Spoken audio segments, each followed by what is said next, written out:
belakangan sudah mulai ngelirik bisnis yang lain. Pasti. Biasanya Sudah seperti itu. Jadi sudah ada plan. artinya gini, kalau bosnya ngelirik bisnis lain ya anak buahnya harus iya. Kalau enggak ya rugi. Perintah lagi ya.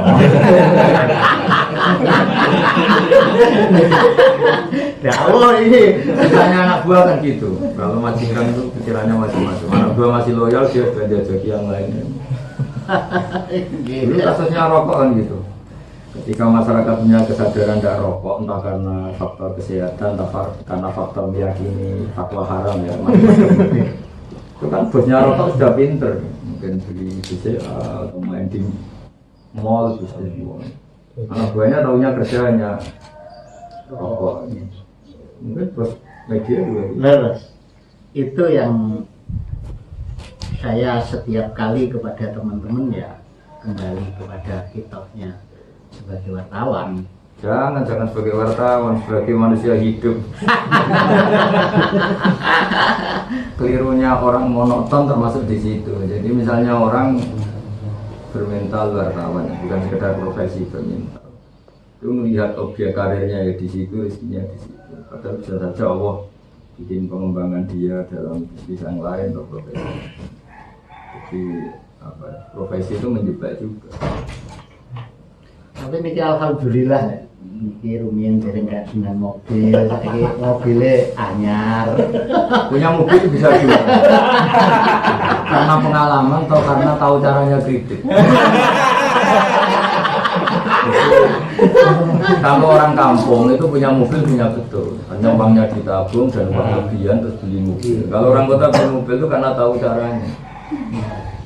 Jadi 15 juta bisa punya mobil. Kalau orang kampung punya betul. Anjing ngono ya. Itu tidak prestasi.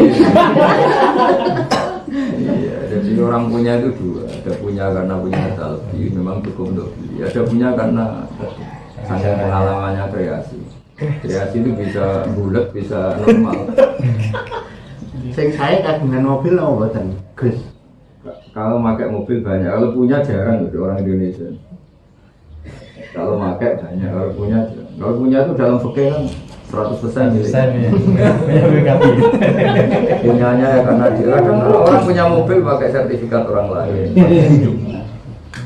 Saya ini kan pengalaman ya, karena lama saya kerja di kota itu banyak orang punya mobil itu karena temannya itu direktur perusahaan tertentu.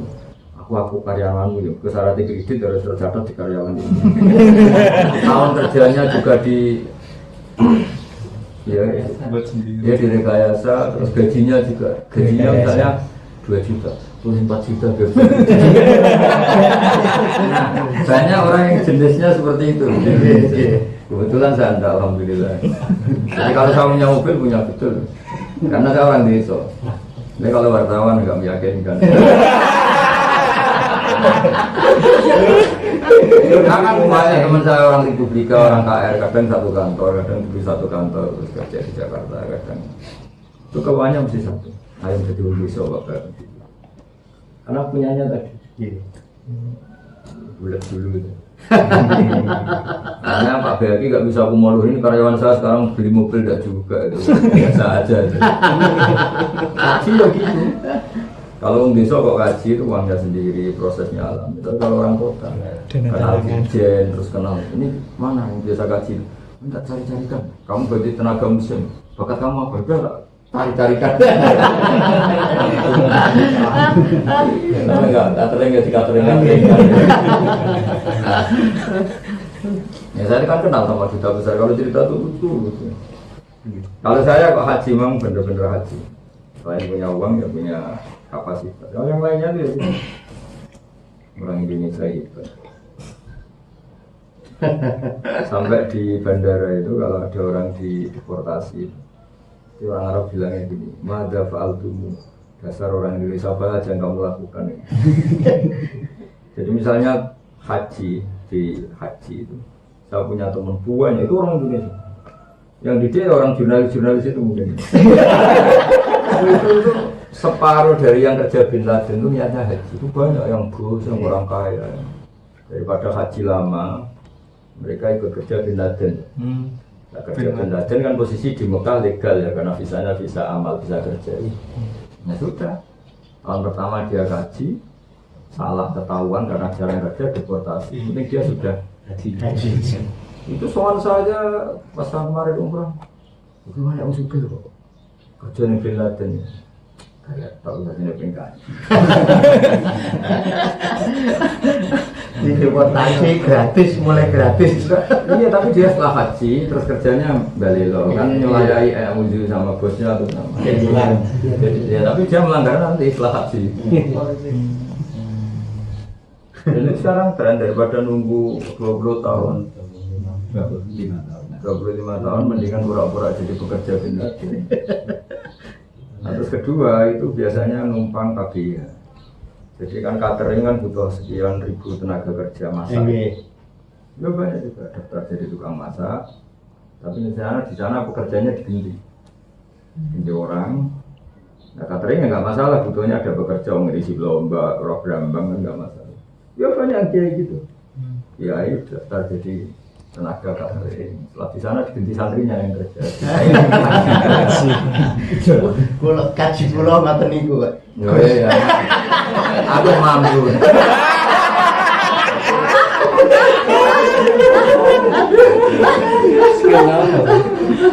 Nah, itu kata orang Arab, saya sering ketemu saya Arab, sangat Indonesia. Untuk ngakal-ngakal gitu dia sangat Indonesia. Orang Arab itu, iya, gak iso mikir limit-limit. Kan biasa makan. Tapi saya senang, artinya saking senangnya haji mungkin. Kita hilang ya gitu sama.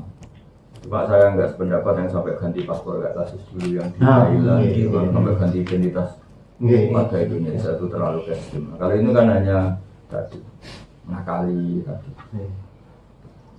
Jadi yang soal saya pas saya umroh itu, ya orang-orang makan, kerjanya di Bin Laden. Ya harus iso kerja blas orang makan. Niatnya haji. Karena di haji dia ya saya nanya aja, kalau ketangkep ya santai aja. Yang di bawah jembatan apa itu kan orang yang ngantri minta dideportasi, Minta ketangkep ya. minta ditangkap memang Saya sering ketemu orang Madura supaya dipulangkan. daripada pulang ngubah. Tapi kalau sekarang udah agak gak mau karena di penjara dulu kan nggak hanya 2 hari 3 hari. Nggih. Dan itu tahu musim tangkapan yang langsung dipulangkan.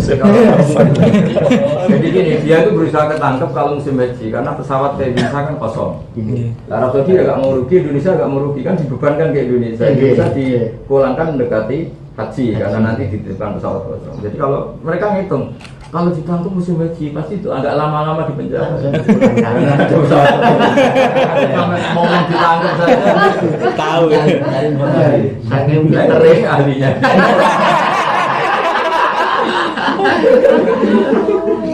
Makanya Kiai itu ilmunya banyak karena ya tadi bedanya kalau saya ada pelaku ini pelaku. Kalau Kiai itu dilapuri. Misalnya ada orang mau kaji, Gus saya ini mau kaji tapi lewat jadi pekerja Bin Laden. Nanti tekniknya gini. Kadang disuruh ngerestui sesuatu yang agak-agak masalah. Mau nggak didukung ingin haji, didukung nggak di triknya itu. Sangat. Makanya Kiai itu mesti tahu karena mereka lapor kalau mau haji kan ngatur. Berbagai haji, loh, kalau berangkatnya mulut dari Bin Laden. lucu Indonesia itu. Ya itu kan kalau di bandara itu Indonesia ada faltu, apa aja kamu lakukan untuk akal itu. Itu yang itu namanya umam ya. Disuruh ngambil jam-jam di masjid. Kalau pakai jerigen apa? Jerigen itu jerigen baru masuk masjid kan sudah dilarang, itu pintar. Jerigen kan dilarang. Ternyata dia bawa plastik yang besar yang plastik untuk air. Pulang bawa 5 liter dari masjid itu yang Indonesia. Orang Arab pikirannya kalau jerigen dilarang ya orang sudah nggak bisa ngambil air. Ada plastik di saya. Kula mboten ngoten. Iki tami disai kiwa tengen. Mangke dugi kamar disuntek. Datang masjid malih to. Nek gangsal niku nak pun 10 botol. Sedinten niku. Sangat Indonesia. Saya sering jagongan sama ses Arab. Itu keluhannya sama orang Indonesia. Pokoknya kalau bisa diterjemah bisa kalku untuk orang Indonesia. Karena negara mana-mana itu lugu. Jadi kalau nggak ada weekend ya sudah nggak bisa ngambil air. Indonesia bisa. Tapi lebih cerdas ya. Nggak tahu. Nah mulai SD kan diajari kancil bodoh.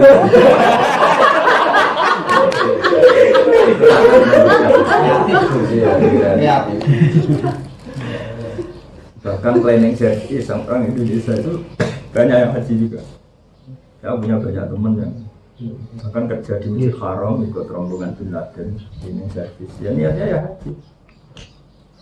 Nanti ada kali itu pas wukuf di Arafah ada temannya yang macak seperti itu di jam kerja yang sama di wilayah kerja yang sama tapi dia haji. Lalu cleaning service. Yang unik itu ada orang Indonesia itu teman saya juga. Saking ingin yang ngerti Zam-Zam itu pura-pura kerja jadi sukia Zam-Zam. Dia punya fotonya Zam-Zam sampai bawah karena dia nangani. Orang kaya juga ya Gus, ya kaya ya Gus. Saking seneng orang Jogja. Saking penasarannya ingin Zam-Zam. Daftar di Bin Laden terus minta bagian air. Dia turun ke tangga, dia punya gambar. Sampai gitu. Jadi gambar-gambar yang beredar gambar Zam-Zam itu mungkin kan tadi yang bermental jenis.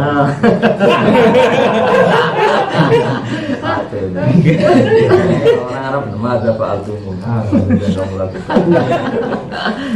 Entah akalnya. Sekarang yang baru merasakan Arab Saudi nyium Hajar Aswad itu Indonesia. Dan itu praktisnya Masya Allah. Padahal orangnya kecil-kecil sama ngomong. Hanya orang kima, tapi menjamin orang bisa nyium Hajar. Sekarang mulai di Jogja, Jakarta sudah ikut gak paket nyium? Paket? Ya betul, saya kan? Kalau dirupiahkan sekitar 1,7. Tapi benar kayak presiden, benar-benar bisa tanpa hambatan. Itu orang Indonesia. Medan, orang Madura, tekniknya karena terbiasa. Jadi modelnya itu yang orang dua ini sudah mepet di Ka'bah. Dia mepet di Ka'bah, terus yang difasilitasi tadi di belakangnya. Ketika ini dekat Hajar Aswad, dilepas ya. Ya soalnya memang ahli. Itu musim haji. Kalau musim haji bisa, kalau di musim umrah musim haji. Indonesia. Sangat Indonesia. Wong malah cerita yang beredar polisi Malaysia itu tahu caranya Mel juga yang ngajarin TKI.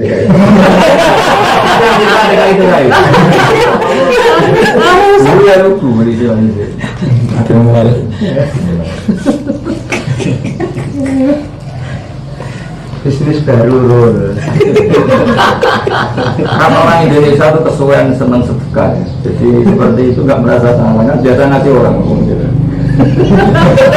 Cuma kali ini yang dikasih polisi Malaysia kelanya gitu. Kita kan biasa ngasih. Kebetulan saya kasih itu polisi Malaysia. Loman. Ya kan biasa lumas. Jadi dia beban ya. Loman. Indonesia. Yang di sana kan banyak teman-teman saya 10 tahun, 20 tahun. Kalau saya haji itu soan. Oh itu pengalamannya kalau cerita. Oh lucu. Nah kedua semua itu barokahnya di Indonesia itu sangat barokah. Di Indonesia itu pengajaran haji itu tuntas. Sehingga tahu mana yang rukun, mana yang wajib. Ya kalau rukun itu nggak bisa ditawar, kalau wajib itu bisa ditawar. Dan itu punya efek tadi kucing-kucingan. Misalnya gini ya, niat ihram itu rukun. Kalau berpakaian ihram itu hanya wajib.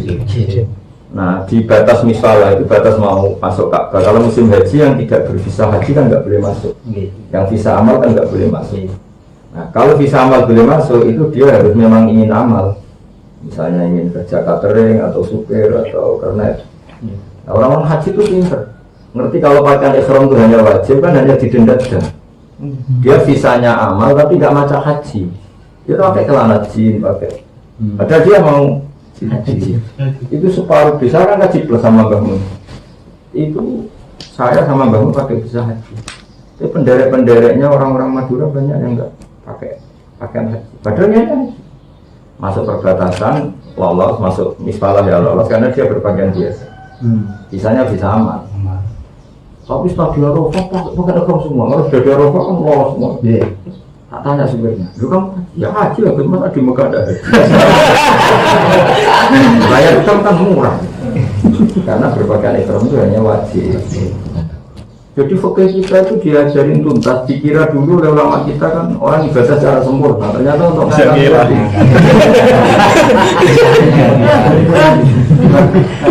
sempurna. Jadi separuh bus itu yang kita haji barang di Arafah pakai itu, padahal di bus ada jin, ada lolos kan karena dia akan bekerja catering. Supirnya pasti berasal dari Medina pakai celana jin. Sampai pemeriksaan visa amal ya lolos dia pakai celana jin. Yang diperiksa kan pakaian haji harus bervisa haji. Haji Arafah. Ini sudah berapa tahun punya kalau kawan? Wah, udah lama. Itu orang nyaman taunya diajarin kita.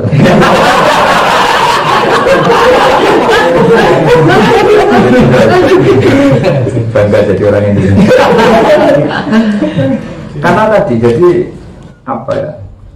Kita sebagai ulama tidak ngira kalau pelajaran yang kita ajarkan secara objektif memang pakaian ihram itu wajib, kalau niat ihram itu rukun dan ciri khas wajib bisa diganti dan kalau rukun tidak diganti dan kita akan ajarkan secara objektif. Dan kita kan ulama biasa ikhlas, kalau ngaji ya ngaji aja. Seperti ini orang-orang jurnalis ini kalau gitu terus gini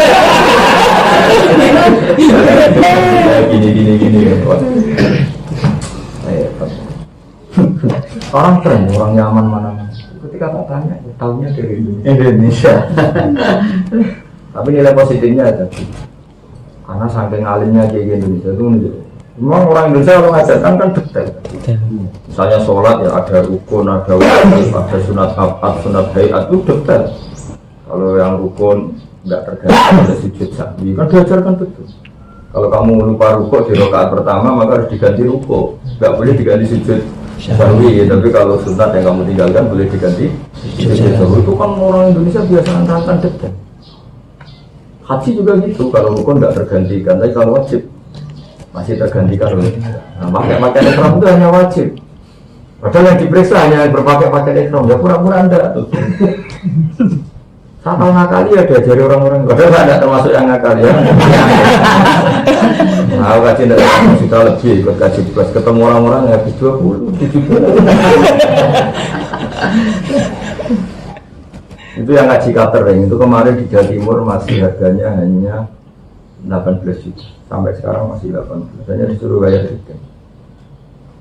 Dia ikut catering misalnya sama untuk broker catering kan cateringnya ya sudah kita bekerja kan 4.000 itu dijual di sama. Macamnya celana Jimmy di Citeron tapi nanti musim haji udah ikut Indonesia. Masa Pak Altumu. Apa yang kamu lakukan di sini? Jadi orang Arab kalau bilang Indonesia Masya Allah itu bisa positif, bisa negatif. Masya Allah alimnya, tapi Masya Allah pintar bodohnya. Alim yang betul, yang tukang ngakali ya. Karena sebagian ngakali itu ya tadi, faktor tadi. Dia tahu kalau pakaian ihram itu hanya wajib. Hanya kalau wajib dikira bisa dinego. Jadi sing ngakali luwih pinter. Berdasar fikih juga. Padahal kita ngajarinya fikih tidak usah. Kembangkan untuk penipuan. Pengembangan gitu. Tapi ya itu tadi memang belum ada, menurut saya ya, belum ada orang sehero ya, sesemangat orang Indonesia. Yang lainnya ini ya ketika dilarang pemerintahnya terus kasih waiting list sudah ya sudah orang Indonesia. Saya yang Gus yang dia itu banyak yang haji lewat jadi pekerja binatang. Nanti yang kerja di sana kan butuhnya ada pengganti. Kita kenal film pakai statement. Saya yang kerja nantinya kan butuhnya catering ada yang ngisi Lombok kan nggak mungkin Gus ini ngisi Lombok. Ya yang nggak Gus besar, nggak kayak besar itu ya Gus yang kelas-kelas menengah ke bawah. Tapi tidak punya sarana. Kalau Gus ini kalau mau kan akrab, seperti saya misalnya kalau mau tiap tahun saya ditawani sama duta besar. Gus lagi mau baru kongkon. Saya berkali-kali ditawani, mah bayar, apa ibu pangeran kaji keanggut duit. Saya berkali-kali itu, tapi saya pernah haji pakai uang saya. 105 juta, saya dulu ketika plus masih 105 juta. Sekarang kalau sering ditawarin saya, teman kalau kapan-kapan mau saya sudah ketemu Allah itu sudah pernah haji pakai uang saya. Dan sekarang sering ditawarin jadi temu, jadi apa, jadi saya enggak mau mari bawa kongkong.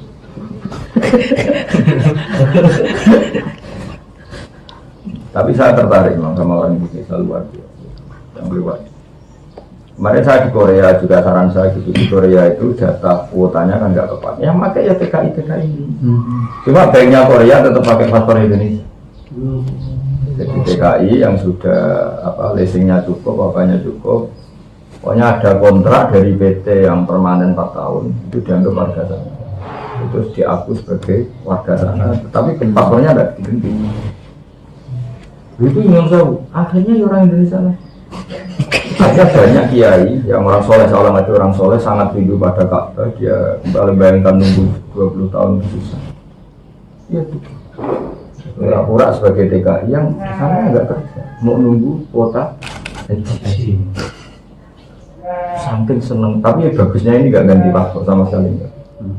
Kalau saya nggak seneng lah kalau sampai ganti ya, status warga itu nggak terlalu berlebihan. Jadi setelah saya di Arafah itu supirnya pakai pakaian haji semuanya. Kamu haji ya haji lah bagaimana? Dan lucunya kalau tanya fakir itu sama kita kan kafir. Sebetulnya haji itu yang rukun apa saja? Tak kira ya tanya. Ya tak jawab kalau yang rukun ini, kalau yang lainnya ini wajib. Pikir dia kalau wajib jadi akan sampai segitu. Makanya kemungkinan Indonesia ini nanti siklusnya orang haji tetap banyak. Apapun larangan pemerintah, waiting list itu nggak ada, nggak ngefek. Corona juga ya bisa. Oh nggak ngefek. Indonesia itu luar biasa. Nah kalau sampai tanya itu kenapa, memang sejarahnya panjang. Zaman Belanda menguasai Indonesia itu, buyut-buyut saya itu sudah ke Mekah. Semua buyut-buyut di Sarang juga sudah di Mekah. Keluarga Termas sudah di Mekah. Orang Indonesia itu nggak pernah terhalangi oleh apa-apa. Coba dijajah Belanda juga. Ulama dulu zaman Basim itu belum merdeka. Maksudnya di Mekah, kadang perinan ya pulang. Pak Mahfud itu dulu modal di Mekah, umur 13 tahun ya pulang aja. Itu ke Mekah lagi zaman itu. Sampai sekarang sudah merdeka ke Mekah saja. Susahnya bukan. Berarti kita akan melihat itu kan terbelakang. Ya kan? Dulu zaman Belanda, saya Indonesia ngaji di Mekah enggak? Iya. Tidak pengen pulang. Lihatnya orang Indonesia itu nggak pernah menyerah. Tidak pernah. Ada apa pun. Iya. Sampai Belanda itu meneliti kenapa orang setelah dari sana itu kok benci Belanda, itu punya semangat nasionalisme. Pertanyaannya adalah zaman itu. Zaman kan saya WhatsApp, ini kan banyak yang belum pernah ngomong. Itu kasus betul, bocor betul itu kalau dibandingkan orang dulu. Dijajah Belanda miskin, komunitas keluarganya juga minim SDM, minim pengetahuan. Bukan sekedar dijajah loh. Bahkan orang tuh nggak tahu identitas sebagai warga Indonesia. Ngundang Belanda, Ndoro, Tuan, saking bodohnya kita di era itu. Wong penjajah kok dipanggil. Coba. Tapi dibalik itu yang ulamanya. Makanya kalau saya boleh GR ya, boleh gede rumah. Belum ada orang paling cepat intek kayak ulama sebetulnya. Contoh paling gampang ya tadi. Ketika masyarakat awam menganggir Londo itu Ndoro, itu ulamanya sudah punya selera mondok di Mekah dan punya jaringan perlawanan terhadap Belanda. Zaman itu Basim itu kenal siapa itu Muhammad Iqbal yang dari India, kenal Abdul. Kenal kayak apa Indonesia? Ketika keluarganya non sewu, nggak ngerti yang dijajah Belanda. Kan undang Belanda itu. Berarti kan lompatan pikiran ulama Betul. di Ponorogo sudah gitu, tahu meja bundar Muhammad Rum. Itu kan temannya Mbak Khalil, banyak Gus Khalil. Makanya bisa dipastikan Pak Karno bisa pinter gitu tuh ya barokahnya mertuanya Bos Cokro Aminatun Haji Umar Said. Namanya beliau kenang saya, andai kan tidak dididik seorang kiai tidak bisa seperti ini. Makanya ketika Sukma begitu itu orang-orangnya Pak Karno itu nggak terima. Mbak Sukma itu nggak tahu Pak Karno, maksudnya Pak Karno hubungannya dengan kiai itu luar biasa. Karena beliau ngakui bisa sepinter itu termasuk barokah didikan kiai itu yang pernah jadi mertua Bos. Bos kan singkatan Haji Umar Said. Bayangkan zaman itu orang bisa haji, zaman modern aja belum haji. Perjalanannya aja Kapal ya, sudah kapal ya di pemerintahan Belanda itu, bukan sekedar kapalnya, kapal ada di bawah hegemoni Belanda. Dan hebatnya lagi kalau pemerintahan pulang, santuy. pulang. Mbak Mahfud beberapa kali pulang kembali pulang. Jadi kalau ditanya intelektual tercepat itu ya ulama zaman itu, ya ulang lagi zaman dijajah Belanda, ulama-ulama kita sudah di Mekah. Ya orang Indonesia nggak pernah nyerah sama keadaan, apalagi sekarang yang membatasi negaranya sendiri, pemerintahnya sendiri. Dulu penjajah aja nggak bisa menghalangi orang yang sudah penjajah lewat kapal berbulan. Hebat kan orang Indonesia. Buyut saya itu namanya Badur Rahman. Saya generasi kelima dari Badur Rahman. Semua yang wakaf masjid, wakaf tanah madrasah itu buyut saya namanya Badur Rahman. Itu haji. Itu saking masih tradisionalnya Mekah. Itu kalau siang pas terik itu nyari gua. Sampai tahu kan gua di Arab itu. Itu kalau kepalanya masuk, kakinya di luar. Gua di Arab tidak kayak gua sini. Kalau gua sini kan orang bisa jalan-jalan. Makanya dulu ketika Nabi di Gua Sur, kata Abu Bakar kan kalau orang kafir melihat kakinya pasti melihat kita. Karena gua di Arab tidak kayak gua. Nah, kalau gua Indonesia sekali masuk kan orang-orangnya hilang. Kalau gua Arab itu sempit. Ya itu Badur Rahman itu cerita. Ini yang cerita itu pembantu-pembantu beliau. Kalau kepalanya masuk, kakinya di luar. Jadi kalau saking terik matahari itu mencari gua, terus kepalanya masuk setengah badan, kakinya masih di luar. Itu sudah istimewa dapat teduhan seperti itu. Makanya itu yang bisa dibayangkan kenapa Nabi ketika di Gua Sur.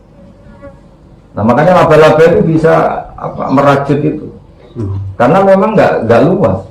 Nah, kalau menurut gue Indonesia kan punya dua, bisa capek tuh laba-labanya gitu. Mobil aja masuk. Jadi gambaran itu makanya gambarkan gua di Arab kan pintunya kan kecil, terus tadi kedalamannya juga hanya segitu. Makanya kata Abu Bakar, andai kan orang kafir melihat kakinya pasti melihat kita. Di lebihnya aja kelihatan. Kalau gua Indonesia enggak. Kali masuk di dalam bisa rokokan, bisa saking luasnya. Itu zaman buyut saya. Makanya belum ada menurut saya orang Indonesia yang pintar. Zaman Pak Hatta itu kelompoknya sudah berjuang di Belanda. Tadi Pak Karno berjuang di Indonesia, Bung Hatta CS di Belanda, mempengaruhi parlemen Belanda supaya ikut menarik atau memutuskan supaya di Indonesia dan kampanye anti penjajah. Dan itu sukses, bagian orang Belanda juga menentang penjajahan.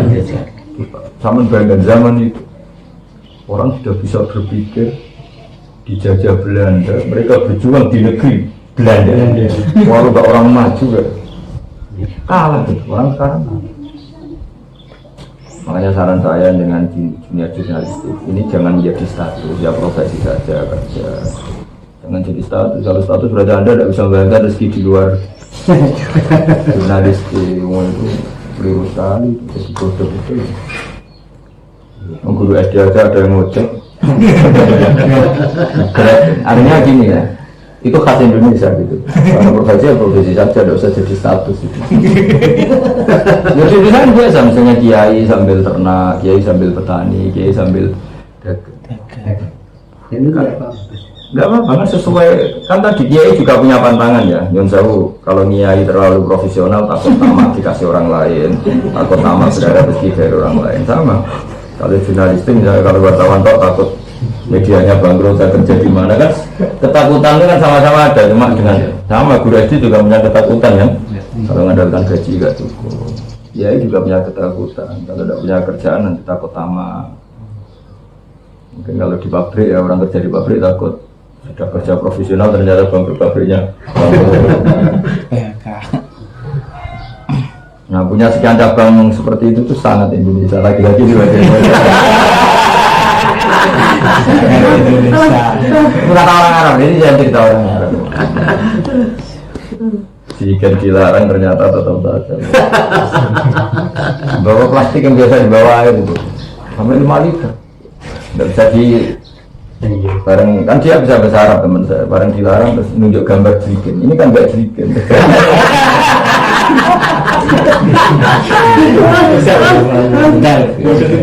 Indonesia cuma ada Pak Altumun apa saja nggak melakukan di sini sekarang jadi orang Indonesia kami harus istighfar maka kemungkinan Indonesia haji ini tetap banyak yang haji karena yang lewat Bin Laden lewat Korea lewat Qatar. Kalau Qatar yang butuh tenaga kerja minimal 4.000 tidak musim ini. 4.000 yang paling pekerjaan sih yang nggak punya pikiran pating kerendel itu paling 50%. Yang lainnya itu nggak mungkin enggak.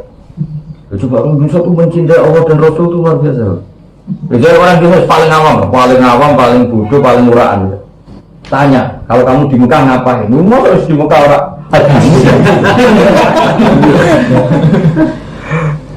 Iya.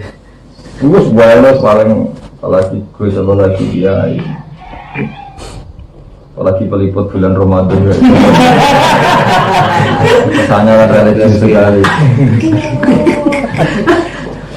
akhirnya ada aja keluar terus bilang ke majikannya Pak saya nggak kerja boleh ya boleh asal ada penggantinya lah terus TKI yang di sana sudah haji kan mau disuruh ganti bayaran. ya asal bayarannya dipakai mereka enggak masalah enggak ada tahun cuma lah bosnya enggak rugi kan gitu ya kami di sini berambang enggak lagi sangat ini saya kan kiai ya jadi sering dapat yang lapor ya pelakunya bosnya ya lapor ya itu enaknya kan banyak dilapor Mengaku tiap hari. Ngaku bilang, tadinya ada ngaku.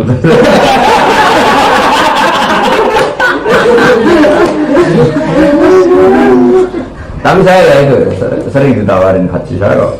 Kadang-kadang ya tertarik. Ya, ingin tahu Indonesia yang terbaru itu apa. Kapan-kapan saya tak mau kalau ditawarin.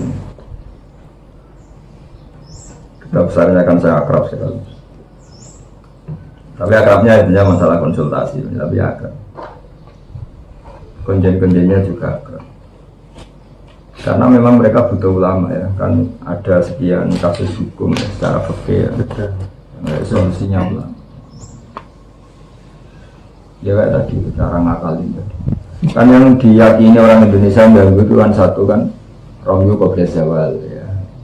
Kan normalnya kan secara teks kan harus Ba'da Zawal setelah duhur. Terus mina jadi ada sekian ganjalan fikih yang ganjil dari mau tidak mau kan kita harus fatwa. Fatwa itu resikonya kan sering berdasar tidak tekstual yang eksplisit. Nah, itu kalau di era sunnah rasul yang gerakan sunnah rasul mesti nggak mau. Tapi Arab Saudi sebetulnya mengikuti kemauan orang-orang Indonesia juga karena kalau dipaksakan sesuai teks itu nggak mungkin. Kalau saja misalnya Romyu Ba'da Zawal itu kan 4 juta kan yang resmi itu 4 juta orang di titik yang sama di jam yang sama. Di Arab Saudi secara teknis di shift kan. Nah shift Indonesia kebetulan sebelum Zawal waktu yang nggak disepakati ulama sahabat tidak sah karena belum waktunya. Nah, tapi karena ulama Indonesia sudah gila-gila ulama Indonesia itu hebat. Zaman Bamun, Basahal, zaman dulu sudah mengadopsi ijtihad yang mengesahkan Romyu Qabla Zawal. Jadi itu fatwa ulama-ulama dunia. Itu ketika negara lain belum mengapresiasi itu, Indonesia itu mudah. Karena kemenangnya kan akrab bangun, akrab basal kan nggak pernah Menteri Agama Indonesia ada dalam panduan ulama.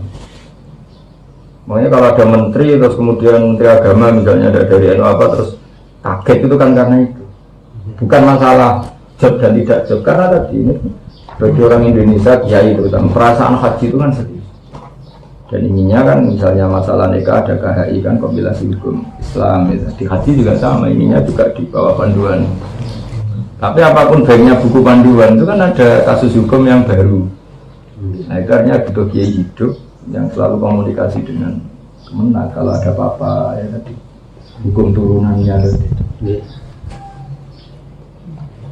Itu misalnya kayak mikot dari motor jadid itu kan nggak ada di hadis-hadis bahwa motor jadid airport yang baru itu menjadi mikot.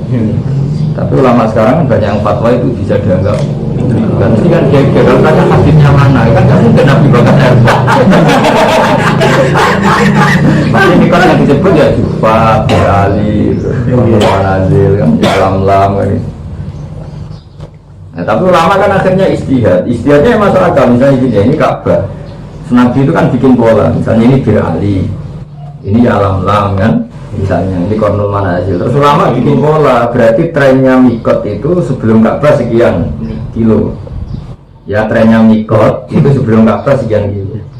Nah ternyata batas paling dekat dengan Ka'bah itu misalnya 90 kilo misalnya. Berarti kalau mikot di luar 90 kilo lebih jauh maka lebih sah. Artinya kalau kaji Indonesia mepet disuruh mikot dari Solo, bahkan dari Solo. Yang mepet itu kan pakai teknologi dari Solo. Karena logikanya kalau Nabi bikin ini itu terdekat sekian berarti terjauh lebih sah. Itu kan ibarat gini, makanya saya bikin analogi. Saya pernah debat sama orang-orang terlalu keras, saya bilang analoginya kayak saya disuruh orang, kalau kamu suan bangun maka pakai sarung.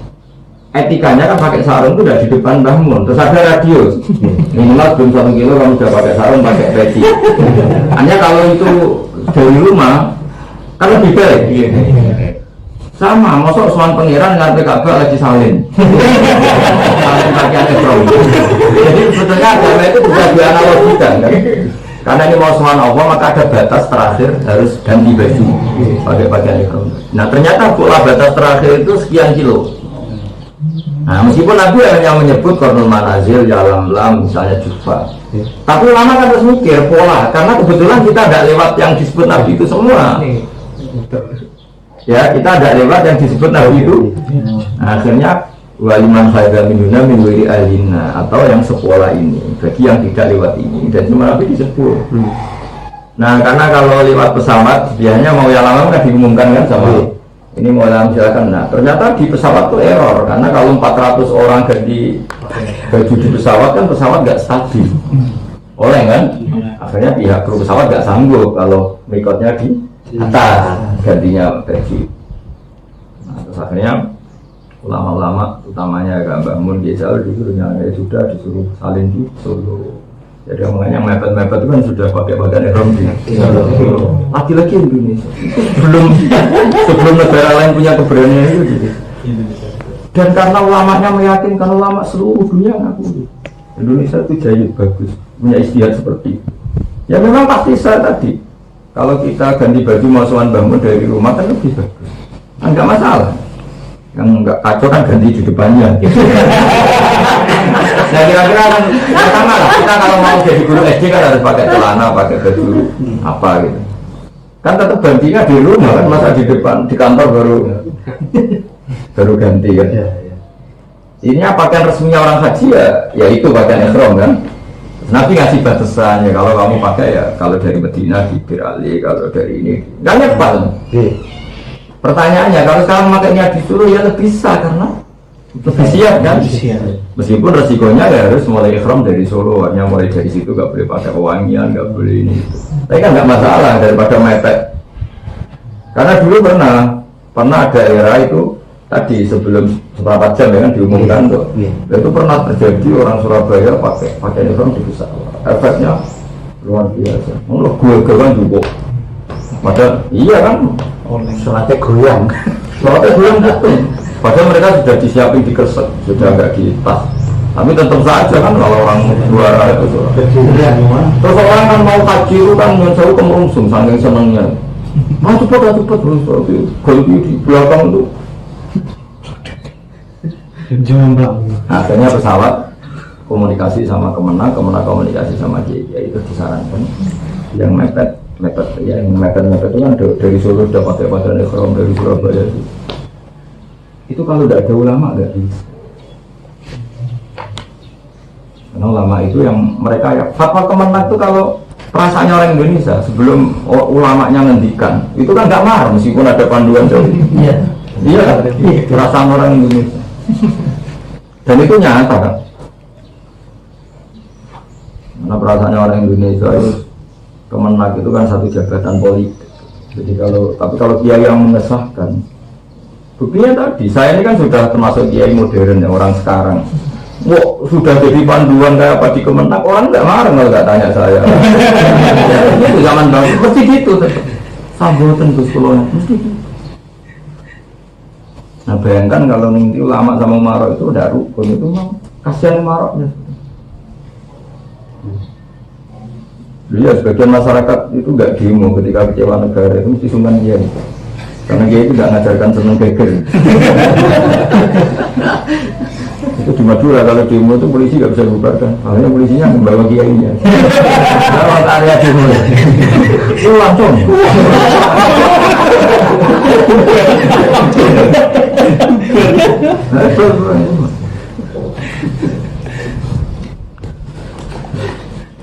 Jadi fakir itu penting sekali karena itu cara untuk solusi. Tapi dulu kita sebagai ahli fakir ya, ngendikan fakir itu objektif memang gitu. Niat ihram itu rukun, kalau pakai ihram itu wajib. Dulu kita nggak ngira kalau mau dipakai akal-akalan seperti itu nggak ngira.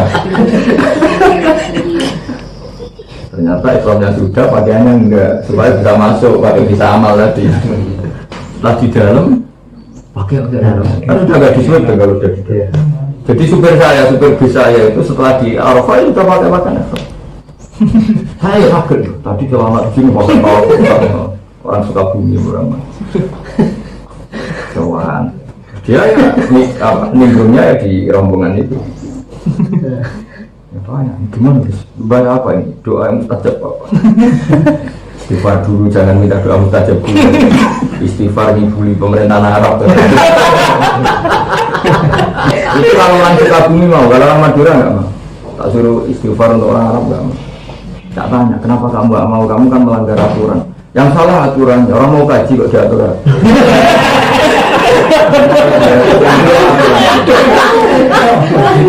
Hanya orang mau haji harus dibolehkan, nggak boleh di.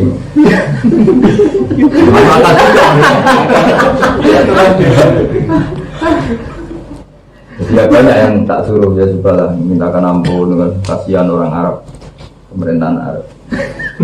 Salah aturannya, orang haji kok di. Kan semua orang sama Allah disuruh haji. Malah itu mau cipik betul. Secara itu pakai Madura ya dari. Karena itu bagian yang saya memang nggak bekerja, orang alim. Tanya kamu mondok di mana? Saya di Gembong 8 tahun. Jadi punya rasa fakir, memang dia bisa lah. Dia pura-pura TKI memang kangen sama Allah. Makanya Indonesia itu luar biasa. Saya pernah ke Syria, kemana-mana ke Jordan. Orang mencintai Allah dan Rasul ya tentu mereka sangat mencintai, semua orang Islam pasti mencintai Allah dan Rasul. Tapi beda dengan orang Indonesia. Iya orang Indonesia itu. Saya kan pernah di Korea, itu nyuruh saya orang itu kalau di kampung mungkin orang paling nggak peduli sama langgar dan masjid. Itu di Korea, di Jepang. Masa kemarin dapat undangan dari Jepang, dari Taiwan itu orang-orang TKI dananya. Turunan bikin masjid, turunan. Dan ketika di Korea saya ketemu orang Uzbek, orang Malaysia, karena banyak yang alim juga yang bisa bahasa Arab. Cuma dalam takunu mutabain itu ya, kamu kenapa tidak jadi yang diikuti? Tidak, nahdul makmumun.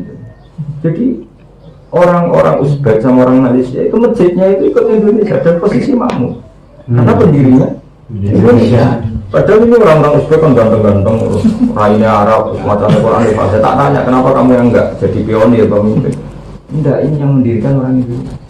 Akhirnya darinya orang Indonesia undang kita apa-apanya berbau itu. Hanya gini, yang orang Uzbek yang saya terpelajar, gak punya inisiatif bikin masjid, tapi orang Indonesia sebenarnya anak rumah wangun, mungkin itu jadi mufti. Sampai ceritanya saya, kalau ada jenengan, saya sudah mati. Makanya jenengan tak duga kan hidup terus. Terus kenapa? Karena kalau ditanya fakir, saya nggak berani jawab kalau nggak ada jenengan. Jadi tiap pulang itu proses fakir di Jogja. Sampai sekarang kalau ada pertanyaan fakir tanya. Karena tadi nyali seneng masjid. Masuk malam-malam terakhir saya ke sini masjid kurang uang segini-segini. Terus orang sini itu fanatiknya sama jenengan masuk. Kalau jenengan bajunya di lelang tuh mati. Ya udah besok lelangan. Ya bikin masjid betul. Karena saya malu kan mereka yang miskin itu pekerja paling miskin itu tak rupiahkan sumbangannya ke masjid minimal 1 bulan masih 1 juta. Karena masjidnya sewa. Tiap bulan itu biasa satu masjid bayar sampai 15 juta 20 juta per bulan. Kok hebat ya udah gitu. Baru sewanan masjid. Gak pernah nyumbang 60 juta lumayan untuk berapa bulan itu untuk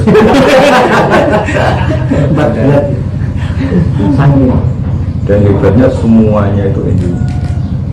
Jadi orang Uzbek, orang India itu ikut. Kan sering saya kalau jamaah ketemu orang Uzbek, orang saya tanya, ternyata apa? Orang Indonesia. Kenapa mereka jadi makmum ya? Karena inisiator bikin masjid Indonesia, komunitasnya Indonesia. Sewa juga. Yang lainnya yang saya kalau mau sedekah numpang liwat, tapi semua yang bertanggung dan kita yang Anda kan sama tiap tahun mungkin ke Korea, ke Jepang, tapi ya saya ya nggak mesti. Tapi yang penting saya jadi konsultan sampai sekarang untuk pertanyaan halal haram. Apalagi ini haji ini cerita di negara ateis saja mereka bisa bikin masjid. Kayak apa ini? Ada yang bawah gereja ya ada, yang atasnya gereja ya ada. Karena negara-negara modern kan nggak mau menambah ruang sosial. Jadi kalau gereja jadi masjid boleh, masjid jadi gereja boleh. Tapi kalau menambah tanah untuk ruang ibadah kan nggak boleh. Makanya mereka nyari gereja yang sudah mati. Dan gereja di sana banyak yang mati. Karena dari awal kata orang Korea itu, dulu orang Amerika yang bikin gereja. Padahal orang sana kan ateis, gak berkebutuhan pada gereja, hanya dibikin tapi nggak ada orang. Itu banyak yang dibeli masjid. Atau ruang bar, bangkrut. Jadi banyak apartemen untuk sosial. Ya, ada yang dipakai bar, ada yang dipakai biliar. Jadi kita sering mau Jumatan naik ke atas, melewati bar. Tak pernah mau ngaji di salah satu masjid itu depannya soal lebih besar. Ya naik aja. Kebetulan di situ ada di ini gereja, di atasnya masjid. Kadang ya perbedaan. Anak sing lewat karaoke. Istighfar gitu ya. Jadi kalau malam itu mesti rembukan. Saya termasuk sangat dicintai oleh orang-orang Islam Korea karena tadi jenengan satu-satunya mubalek yang sama kita teman. Yang lainnya itu karena terkenal kita undang, kalau jenengan teman. Karena tadi sebelum saya ke Korea itu ada 7 tahun, 6 tahun mereka ngaji saya di Jogja. Tiap perainan mesti ngaji. Sehingga saya tahu peta masalahnya, keluarnya. Kan paling banyak anak Solo Raya. Dan saya memang jenis itu, jenis orang teknik. Saya bilang dulu Rasulullah ketika hijrah ke Madinah itu nyuruh dulu namanya Mus'ab bin Umair. Itu 2 tahun mengajarkan Islam. Sehingga Nabi datang sudah tolak al-Badru. Saya bilang saya mau ke Korea asal ustadz-ustadznya sering ngaji saya kalau ke Indonesia. Kalau enggak saya tidak mau.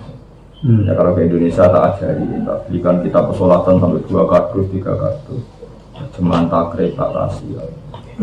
Makanya kemarin yang Amerika minta ke sini, tak temui di sini juga. Saya bilang saya mau asal satu-satunya kalau ke Indonesia ngaji saya dulu. Supaya tadi ada kesamaan berpikir, ada materinya. Jangan budak-budak populer diundang, bahasa Brazil. Ini kiai.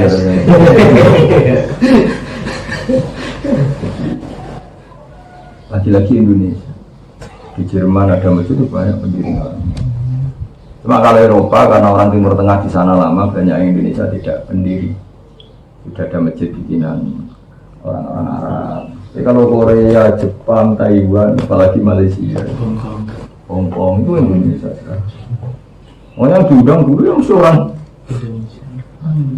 sampai bisa menentukan balik kalau mereka tidak puasa kan tak. Dan sangat Indonesia ketika di sana. Saya itu dipinjemin, difasilitasi lah mobil karnival yang limusin itu, karnival yang dari limusin mewah sekali. Karena di sana itu kan perjalanan ke masjid yang lain bisa 4 jam 5 jam. Mesti kelaparan karena nggak berani marung kan, semuanya babi kan. Yang lucu itu kalau ke Thailand kan nggak ada air kan. Itu bansernya pakai pakaian banser, seragam banser itu bawa ceret. Jadi mobil semua itu tuh berisi air, ada ceret. Jadi kayak zaman kuno, kalau saya mau kamar mandi itu ada banser yang bawa ceret. Jadi bawahnya limusin di negara modern. Orang sana itu yang mulai berpikir orang Islam ribet kalau mau ke Thailand. Tapi banyak juga yang akhirnya sadar bahwa air itu nggak tergantikan oleh tisnya. Nah, termasuk kasus corona ini orang Cina mulai berpikir kenapa di Wuhan yang Islam nggak kena. Ternyata karena sering bersentuhan dengan air, sering wudhu, sering. Makanya kan kemarin presidennya mentek akalnya datang ke masjid. Orang Cina ikut sholat sampai nggak tahu kiblat itu mau wolak-walik. Ya kan? Kan itu pacu itu sholatnya ya, kan dikira sholat itu penangkal.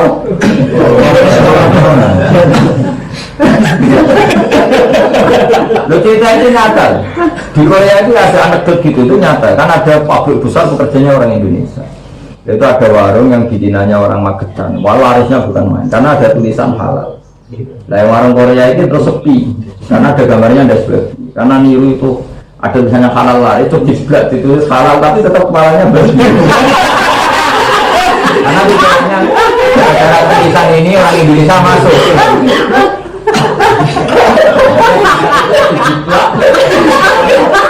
Pasang di warungnya, masing-masing makanya.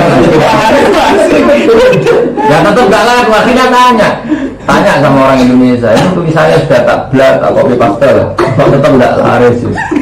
Nah orang Indonesia takut kalau nerangkan gara-gara masih ada kepala. Kali ini kepalanya dihilangkan, malah orang tertipu lah. Karena kan jamnya ya pinter, wah itu urusan nasib. Kalau dijawab, disarankan kepalanya dihilangkan, kan bahaya malah apa? Ketipu. Ketipu.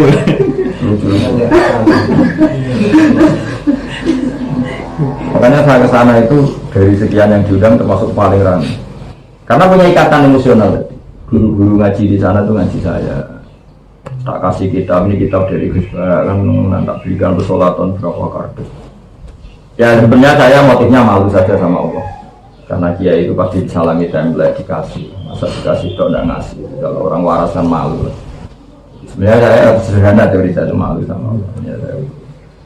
Terus mereka itu sering lupa, misalnya kewajiban mandi disebabkan apa saja, misalnya keluarnya mani, itu sering lupa. Karena mereka mondok kadang 2 tahun ya. Jadi yang ustadz saya tak bawain takbir terjemah. Sehingga mereka yang ngaku, iya kalau ada khutbah ya mamang, suruh khutbah bener tau saya. Mau tanya siapa di Korea? Baru tanya tak bawain takbir terjemah terus dilihat lagi.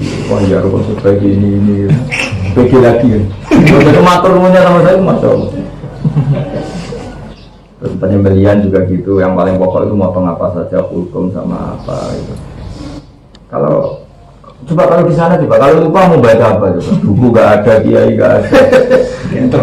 Tadi muftinya aja cerita, kamu ngarit, mungkin jadi mufti.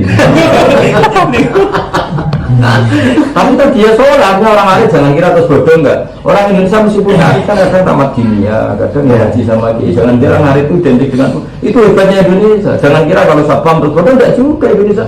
Satpam yang ngaji, tukang ngarit yang ngaji, tukang pentol ya ngaji. Cuma kalau sampai luas kan tetap enggak gitu loh, makanya jangan kira kalau tukang ngarit terus bodoh enggak juga kalau Indonesia. Coba orang-orang yang lari itu yang dinaruhan mana-mana dia ngaji, kalau jam ngaji ya ngaji. Cuma kan tetap nyun sewu karena nggak nekuni kan nggak spesial. Makanya kalau nggak ada jenengan saya tidak berani nyai. Kalau tanya lucu. Caranya sholat, caranya karena di kiblatnya itu kiblat ya. Dan sekarang mulai Korea Selatan semenjak terbuka itu mulai yang di kota-kota besar boleh mendirikan masjid 100% yang di kota-kota besar karena kan ada ekspatriat itu dari orang Pakistan aja pernah di pusat kotanya itu ya nyari makan Arab itu banyak nyari kebun karena di situ banyak ekspatriat Arab nanti yang di apa ya lalu itu sudah nyari warung Padang apa ada kalau yang di pusat kotanya karena mau tidak mau sudah terbuka kan tapi ya namanya ateis ya. Saya punya teman itu termasuk pegawai besar di Garuda.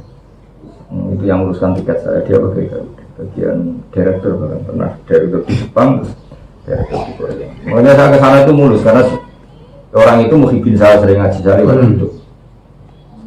Itu cerita. Makanya saya pernah pulang itu maju sehari ya udah gampang, diajukan, diundurkan. Dia itu karena kelas menengah ya karena orang pegawai Garuda direktur lagi sholat di mall karena waktu asar dia sholat di mall ya di mall benar-benar di mall karena dia merasa sering di Eropa kan merasa itu di Eropa biasa dan orang Eropa kesadaran beragama kan tinggi ternyata apa security-nya langsung nempel polisi kalimatnya lucu katanya dalam itu Pak polisi di sini ada ritual teroris jadi kalau bilangin sholat itu jadi itu dianggap satu ritual mukadimah orang mau meledakkan jadinya datang ditangkap dimintai keterangan manggil polisi yang kira-kira kalau sini intel yang berlisensi internasional kalau itu kan pengalaman rekamannya gitu, oh enggak, kalau itu ritual sholat biasa tapi ini pinter bahasa Inggris kan memang dia pernah direktur di mana-mana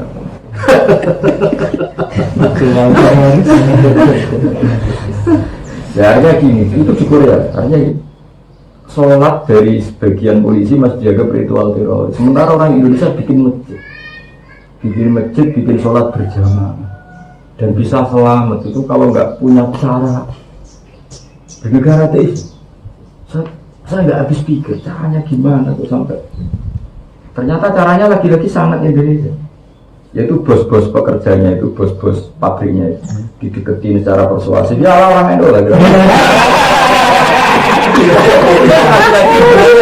maksudnya karena orang Indonesia nggak pernah khianat, nggak pernah demo, nggak pernah nuntut gaji ketika pekerja lain nuntut gaji udah sih nggak biasa nerima yang bantu rapotnya bagus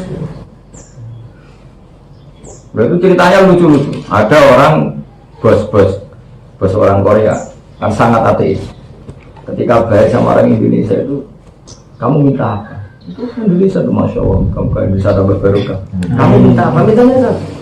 Diberi hak boleh sholat nggak minta gaji tambah pokoknya orang Indonesia kalau sudah dibayar sangat religius tanya sholat itu apa? Diterangkan sholat itu ibadahnya orang Islam sehingga kita dikasih ruangan di pabrik itu untuk sholat dekat mesin yang sudah akhir ketika di sholat ini yang cerita teman ini ketika sholat itu majikannya dilihat atas bawah setelah sholat ditanya loh kamu sembahyang udah ada patungnya kamu butuh patung tak belikan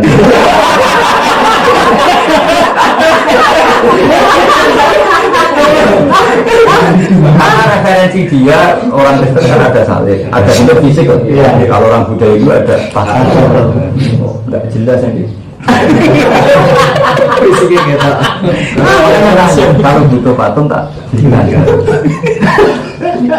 akhirnya ada penjelasan wah beda Tuhan kita itu beda nggak dilihat gini akhirnya oh ternyata agama itu macam-macam dia tahu kan tentu agama paling populer di sana kan dari yang ada patungnya lucu-lucu tadi syukur sekali pernah di Korea sebenarnya kalau pernahnya itu ya syukur tapi lebih syukur lagi hubungan saya tidak pernah terputus sebelum saya ke Korea maupun sekarang biar pulang pasti ke sini atau ke Jogja yang ngaji saya tidak pernah basa-basi dan saya biasakan seorang kiai itu menurut saya dosa, tanya gaji di sana naik enggak nanti, karena ini hal yang mereka lebih tahu ketimbang kiai. Terus kedua, menjadikan mental mereka itu orientasinya uang gitu. Jadi kalau kita ketemu sih apa buat rewangi buat ngono itu kue sujud temen pengiran di buat rewangi kerja di negara nih uang akhirat ini. Saya tetap konsisten ngomong. Hanya mereka ketika ketemu saya ya lapornya urusan bikin masjid. Coba kalau seorang kiai memulai gaji di sana berapa?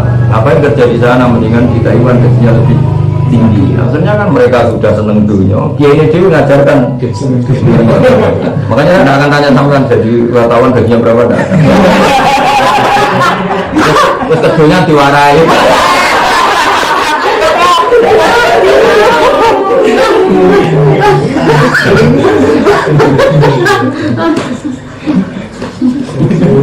Ya dulu Nabi kan gitu, ketika ada orang Ansor gini kan, ketika Nabi kan antum a'lamu bi umuri dunyaku, sandunya pinter kue, karena itu gak wilayahnya Nabi gitu.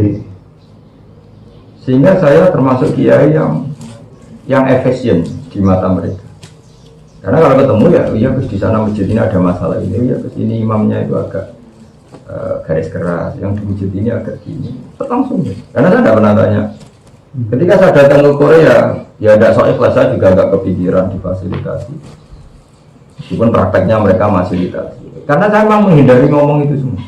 Saya sanggup dolar banyak, dari bayangkan terburuk misalnya mereka tidak bisa fasilitasi, saya juga sanggup dolar. Saya juga menghubungi beberapa duta besar yang hidupannya normal ya benar-benar mapan. Yang daerah Nusa sebagian termasuk pegawai Garuda yang elit ya, di sana. Karena saya bayangkan dengan mereka itu berbakti lah saya di sana posisi, bukan mendapat. Meskipun saya fair, mereka yang fasilitasi saya luar biasa. Karena mereka merasa ngundang ya pada waktu. Tapi kalau dari perasaan sama-sama tahu diri kan enak itu loh. Sehingga mereka nggak perlu ngomong soal detail. Yang pertama saya datang ya ditanya, terus tiketnya pakai bisnis apa itu?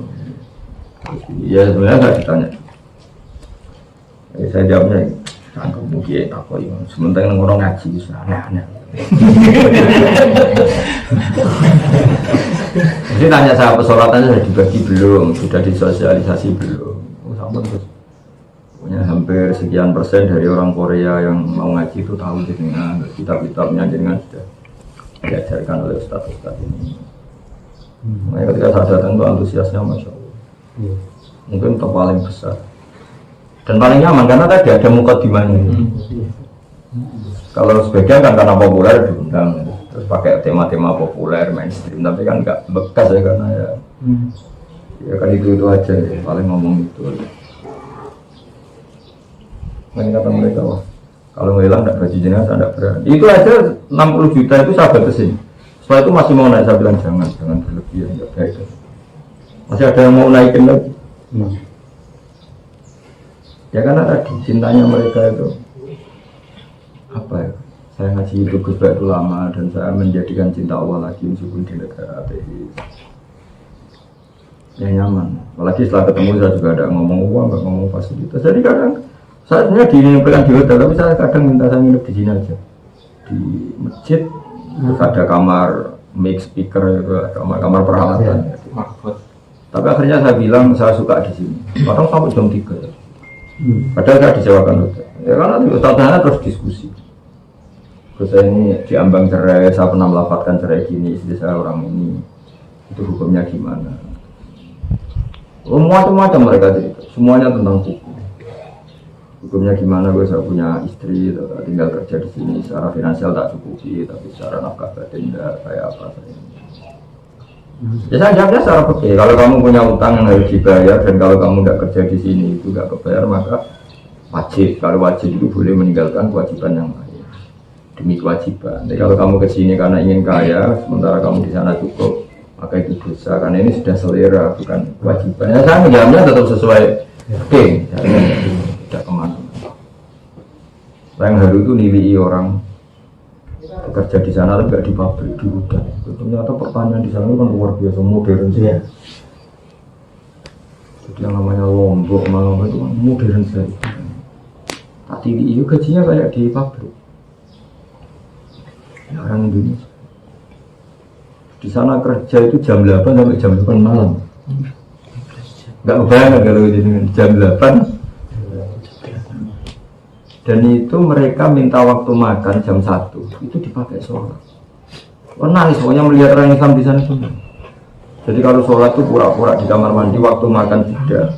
Sebelum tadi sebagian memang dirayu terus dikasih tempat sholat yang sebelum dikasih.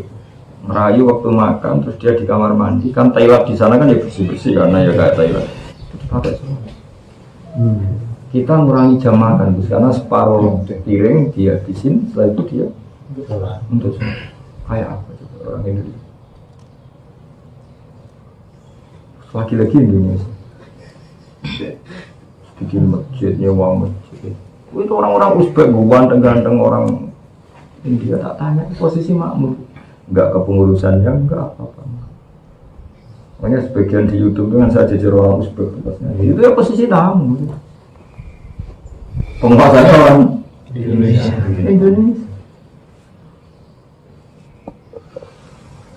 Padahal kayak tadi.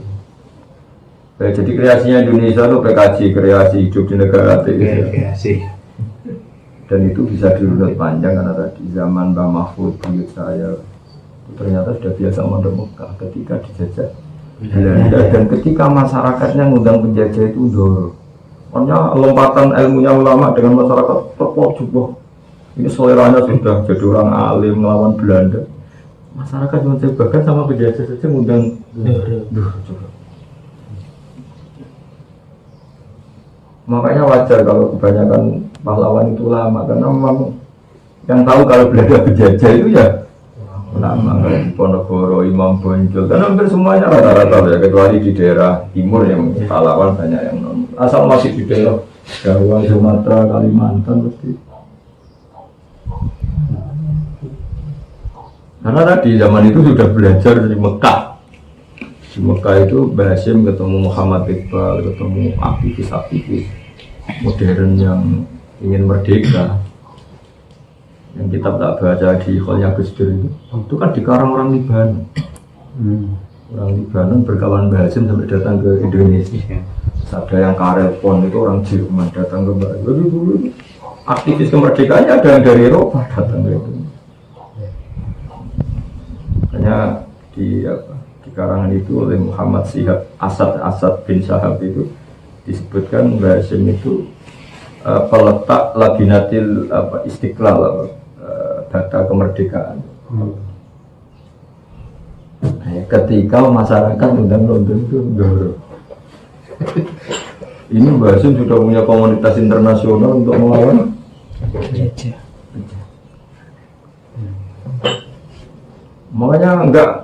Makanya kalau Pak Karno dulu minta restu Mbah Hasyim, karena memang ilmunya luar biasa tentang kemerdekaan itu adanya Mbak Asad Samsul Arifin itu yang pertama ditangkap Belanda, yang pondok terbesar di Jawa Timur, pondok terbesar. Jadi dulu Belanda terus mikir, makanya terus ngirim Senogorgonya disuruh belajar di Arab. Itu tanya kenapa ulama-ulama setelah datang dari sana kok melawan Belanda. Oh ternyata di sana ketemu ulama-ulama internasional, komunitas internasional yang semuanya zaman itu juga dijajah, Mesir dijajah, Prancis dijajah, India dijajah. Nah terus adanya dengan cara masing-masing motivasi masyarakat melawan Belanda, mulai dari hubul waton, nal iman, macam-macam. Nah TNI itu sangat tahu itu, bukan tahu lagi, sangat tahu itu. Makanya ya secara normatif, secara sejarah itu TNI nggak suka ulama itu nggak mungkin. Normalnya ini kan secara normatif juga sebaliknya, karena dulu ya konsultasinya ya sama ulama. Dulu Jenderal Sudirman itu belajar tahajudnya apa sama Mbah Ahmad Dahlan, sama Mbah kalau konsultasi. Jadi ya seperti itu. Plus tadi Indonesia sekali. Ada saja caranya untuk sangat Indonesia. Makanya saya kalau kapan-kapan mau haji pengen ketemu orang-orang yang ngakalin hukum. Modelnya jadi Tapi terus berkembang terus di situ berkembang terus. terakhir modus. Sekarang ada modus baru. Kalau jenengan tempat apa kemarin pas haji? Kemenat bagian bertemu. bukan panitia ibadah haji di Arab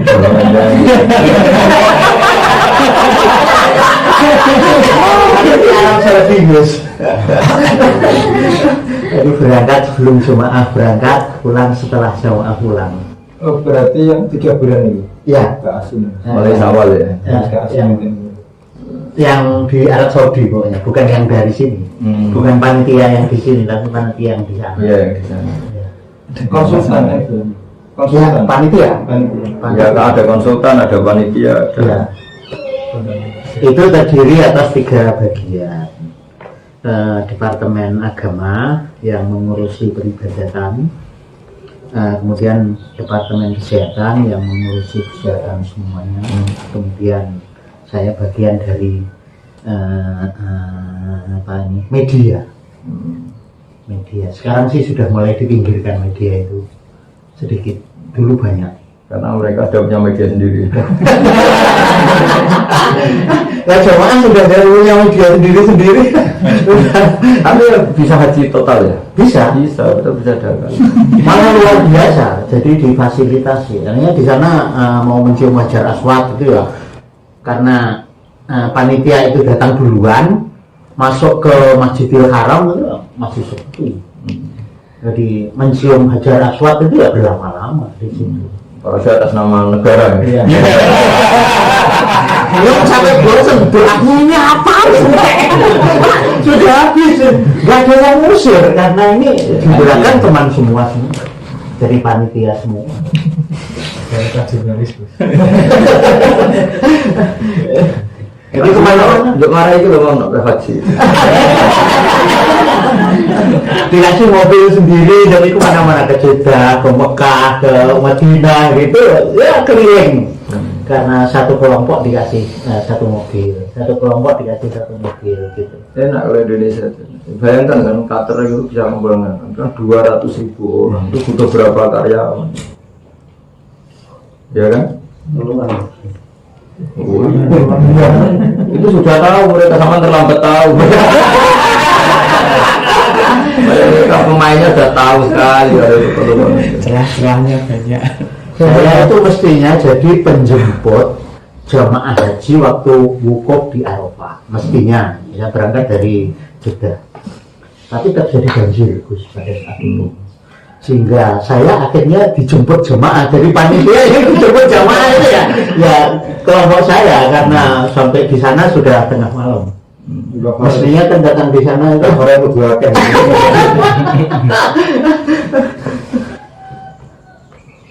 Tapi seneng ya haji, seneng petualangan. ya alhamdulillah. Ya serunya ya mau ketemu Tuhan itu. Nah, ya itu logika ikhram seperti itu. Makanya pakaian ikhram haji di Indonesia itu luar biasa. Karena tadi ditunggu ulama-ulama kayak bangun bahasa, nggak kehilangan fatwa dan pasti karena mereka baca referensi yang sama. Ketika Indonesia memutuskan, ulama dunia pasti ngasih karena dari referensi yang sama. Ya memang itu nggak masalah.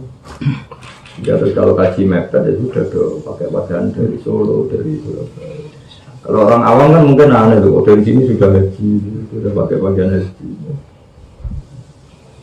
Enaknya itu kan karena jamaah haji dibiarkan ya mereka ya jalan sendiri. Karena di panitia ya Mereka jalan. kagum. Ulama sana sering konsultasi ke kita kagum. Orang awam sekalipun ibadahnya itu sempurna kalau orang Indonesia. Iya. Di KPI ikut mana, di kiai tetangganya ya tanya-tanya. Di keluarga yang sudah kaji ya tanya-tanya. Jadi bawa bekal banyak. Ini bayangkan paling awam loh ya, paling awam, paling bodoh. Kan dia di manasik Kemenak diajarin ya, sama kiai tempat diajarin, sama keluarganya sudah haji ya diajarin. Dan mereka nggak berhenti tanya kalau mau. Faktornya mungkin sangat senangi pangeran terus satu Tegal kan eman rasa jadi mau.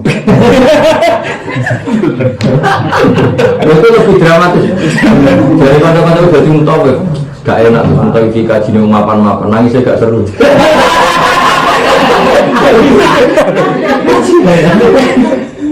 Nah, saya ngawasi adol Tegal, adol Sawah, dramatik. iya, itu teman-teman saya jadi motor. Masa kalau yang jenis ini mau dialami kunanan gitu.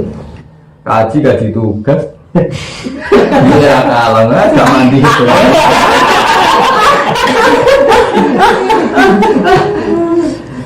Karena kan nggak seru, Gak seru, kurang dramatis. mulai satu Tegal. Betul. Itu kalau ada kiai kaya kajinya tembus, itu temannya umum ada namanya Habib Soleh. Beliau haji, apa bang? TPHD itu. Gitu jadi. Beliau ya kaya mapan ya sudah daftar haji sama bangun dan itu. Ya mau kaji menang, ya kaji. Maksudnya haji yang belum pakai uang kamu lagi kira-kira. Ya. Tapi saya tidak nyuruh kamu nggak, maksudnya ini cerita aja.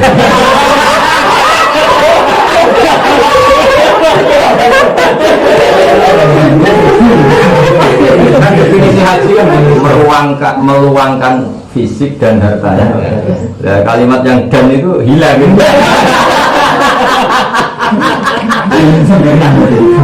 Tidak ngomong gitu. Jadi kalimatnya dan itu. Jadi hilangkan. Haji itu luar biasa karena kecelakaan fisik dan kan ya. Kehilangan harta. Beberapa yang tugas itu kan kalimat dan itu kan. Oh ini apa-apa.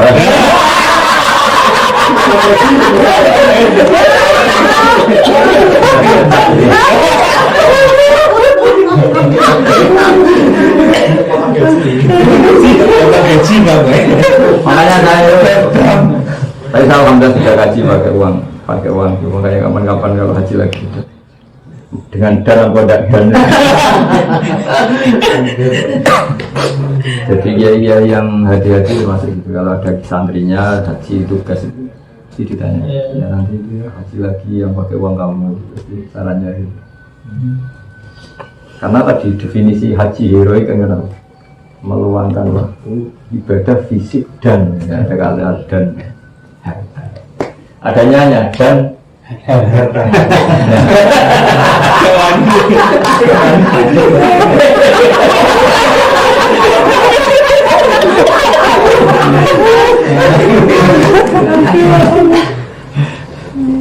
fisik dan kesempatan.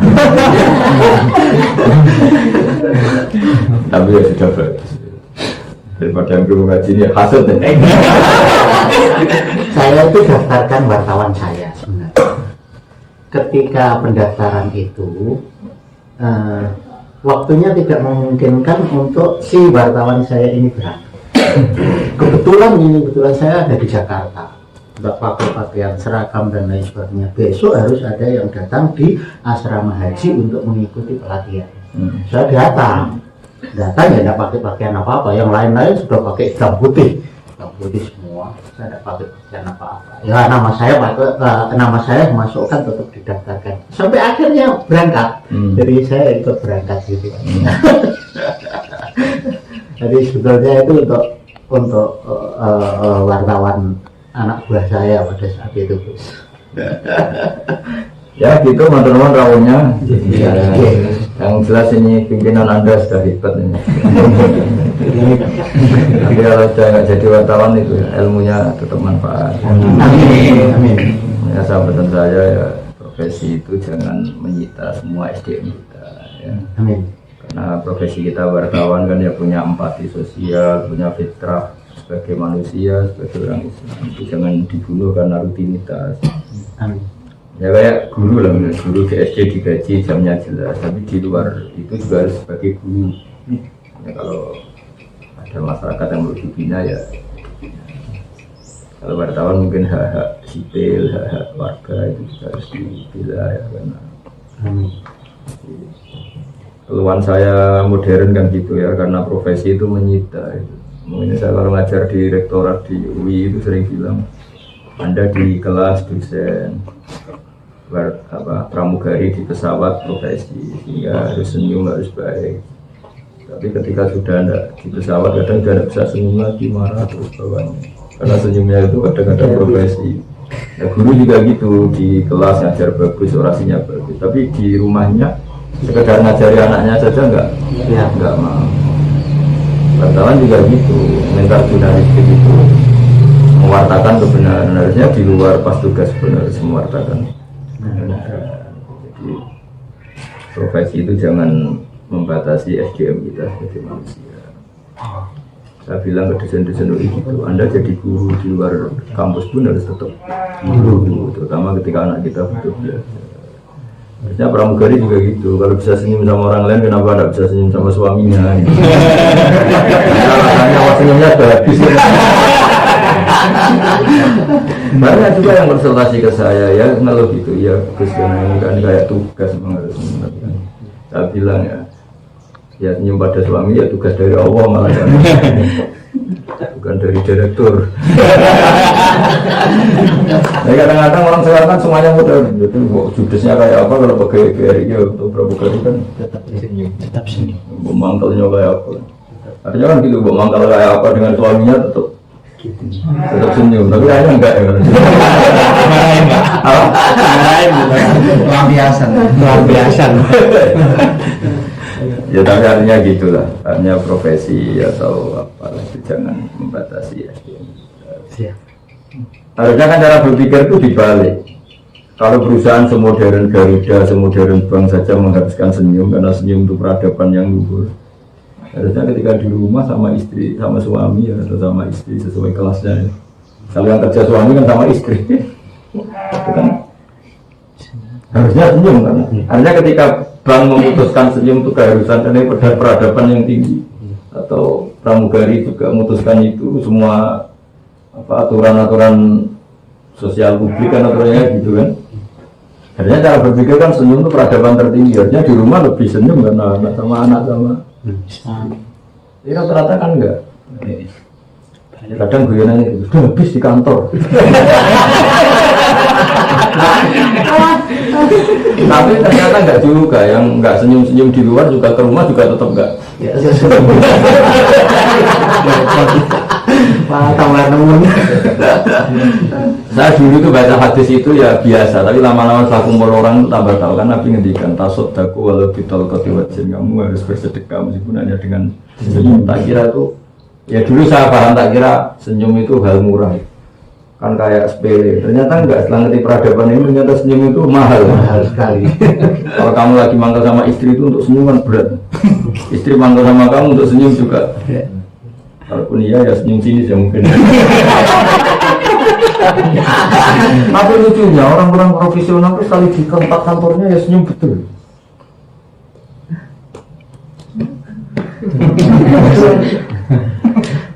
Atas nama tugas. Profesi itu. Padahal kalau atas nama tugas kan Allah juga mewajibkan kita Senyum. Dan saya ingin agama ini mewarnai seperti keinginan kita pagi ini di sini. Jadi SDM manusia fitrahnya itu harus di atas segala-galanya. Kita punya fitrah ingin nolong orang lain, punya fitrah ingin membela yang benar, punya fitrah ingin mencukupi anak istri, punya fitrah ingin berkontribusi pada bangsa ini. Itu fitrah SDM kita. Lama-lama ada kotak-kotak karena partai, kotak-kotak karena profesi, kotak-kotak karena misalnya wartawan hanya mempertahankan hak jurnalis, hak kebebasan mendapat informasi, yang mahasiswa mempertahankan hak kampus untuk ini. Wah, kalau semuanya ngomong gitu kan repot, apa? Jadi nanti bekerja di Korea itu nggak sebagai hamba Allah, sampai di negara ateis berarti ingin bikin Masjid. di negara yang mengatakan sholat itu ritual apa?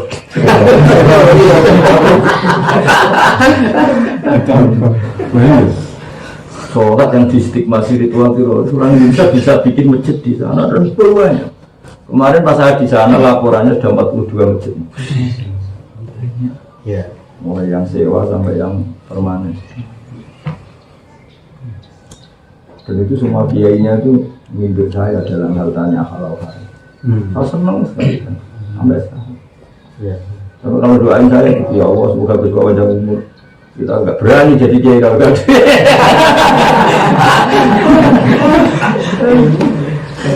Saya itu syukur sekali. Tapi semenjak tak kasih takdir terjemah itu itu lumayan untuk mengurangi pertanyaan. Karena misalnya ragu rukun khutbah apa kan baca sendiri. Terus kewajiban jumlah yang harus sampai putus itu apa saja. Iya. Jadi saya ya, niat ngasih ya niat mengurangi beban. Jadi saya dikasih lagi nih, yang nggak ada di kitab ini baru tanya. Sama ustaz-ustaznya itu. Tapi rata-rata mereka memang tadi orang pernah mondok atau ya tadi di kampung yang pesantren. Jadi nggak nol lama. Sekarang frekuensinya harus turun banyak, alhamdulillah. Ya kalau minat maunya di sana tak bilang.